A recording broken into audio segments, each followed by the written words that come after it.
Իրան-Իսրայել հրթիռային պատերազմի 8-րդ օրը համացանցում հայտնվել են տեսանյութեր, որոնցում ըստ Ալ Ջազիրայի պայթյուններ են որոտում այն վայրում, որտեղ հնարավոր է գտնվում է Իրանի գերագույն առաջնորդ Ալի Խամենեի բունկերը։ Տարածվող ենթադրություններին Թեհրանը դեռ պաշտոնապես չի արձագանքել։ Այս խոսակցությունների ֆոնին Իսրայելի վարչապետ Նեթանյահուն ասել է, որ իրենց նպատակը Իրանի ղեկավարության անկումը չէ։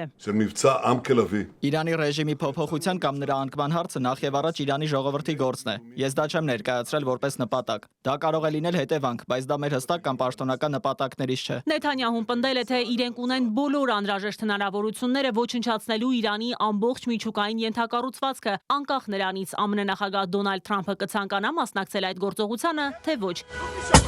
Իսկ Միացյալ Նահանգները կմիանա Իսրայելի հարձակումներին, թե ոչ, Թրամփը կորոշի առաջիկա 2 շաբաթվա ընթացքում։ Երեկվանից արևմտյան մամուլը փոթորկում են տարբեր աղբյուրներից տեղեկությունները, թե Միացյալ Նահանգները կարող է հարվածել Ֆորդոյի իրանական միջուկային օբյեկտին աշխարհի ամենահզոր ոչ միջուկային ռումբով։ Իսկ այսօր Իրանը հայտարարել է, որ հարձակումների նոր ալիք է սկսել Հայֆայում եւ Թել Ավիվում։ Իրանը հարվածել է իսրայելական բանակին կիբերանվտանգության ծառայություններ մատուցող IT ընկերության եւ Microsoft-ի գրասենյակներին։ Իսրայելը հաստատել է, որ իրանական հրթիռների հարվածներից հրդեհներ են բռնկվել, այրվել են մեքենաներ, վնասվել բնակելի տներ։ Ցախալը նաև հայտարարել է, որ գիշերը Իրանից Իսրայելի ուղղությամբ արձակված անօդաչու թռչող սարքեր են որսացել։ Լիլիթ Մուրադյան, Reopen Media։